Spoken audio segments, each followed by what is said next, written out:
సమ్మె చెయ్యాలన్నా అనేక నిబంధనలు తీసుకొచ్చి ఈరోజు మనకు వచ్చేటువంటి అలవెన్సులు కానీ లేకపోతే ఆర్థికంగా మనకు ఉపయోగపడేటువంటి సిఎంపిఎఫ్ లాంటి వాటి మీద కానీ నిబంధనలు పెట్టడంతో పాటుగా మీ సర్వీస్ కండిషన్స్ కూడా అనేక నిబంధనలు పెట్టి పర్మనెంట్ కార్మికుడు అనేటువంటి వాడు పరిశ్రమలో లేకుండా చేయాలనేటువంటి ఉద్దేశంతో ఏదైతే ఆర్మీలో అగ్నివీర్ లాగా 2 సంవత్సరాలు 4 సంవత్సరాలు చేసేటువంటి విధంగా ఏ విధంగా అయితే ఒప్పందం చేసుకొని అక్కడ నడిపించినటువంటి దాంట్లో భాగంగానే రేపు కాంట్రాక్ట్ కార్మికులు అవుట్సోర్సింగ్తో పాటుగా ప్రైవేటు ఓబీ వాళ్ళతో పాటుగా రేపు రాబోయే ఉద్యోగాల్లో హైర్ అండ్ ఫైర్ అంటే నాకు అవసరం వచ్చినప్పుడు ఉద్యోగులను తీసుకుంటా అవసరం లేనప్పుడు వాళ్ళను ఇంటికి పంపిస్తా ఏదైతే సాఫ్ట్వేర్లో జరుగుతున్నటువంటి విధానమే ఈరోజు సింగరేణిలో కూడా ప్రవేశపెట్టాలి అనేది భారతదేశంలో కంపెనీలలో ప్రవేశపెట్టాలనేటువంటి కుట్రలు చేస్తున్నటువంటి ఈ మోడీ ప్రభుత్వానికి చెంపపెట్టుగా ఉండేటట్టుగా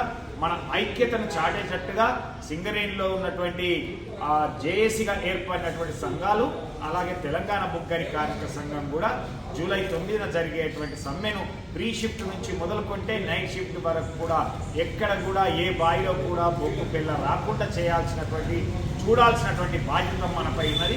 ఎందుకంటే ఇక్కడ మోసపోయినట్లయితే యాజమాన్య కుట్రలకు మనం గురి అయినట్లయితే మన సంస్థ అస్తిత్వం లేకుండా పోతుంది, మన మనుగడనే లేకుండా పోతుంది. కాబట్టి దాన్ని గుర్తించి ఈరోజు కొత్తగా వచ్చినటువంటి 15,000 మంది డిపెండెంట్ జాబ్ మీద వచ్చినటువంటి 35 సంవత్సరాలలోపు ఉన్నటువంటి కార్మికులు ఇంకా 30-35 సంవత్సరాలు చేయాల్సినటువంటి కార్మికుల యొక్క పరిస్థితి ఏంటి అనేటువంటిది యువ కార్మిక సోదరీమణులు ముఖ్యంగా ఆలోచించాల్సినటువంటి అవసరం.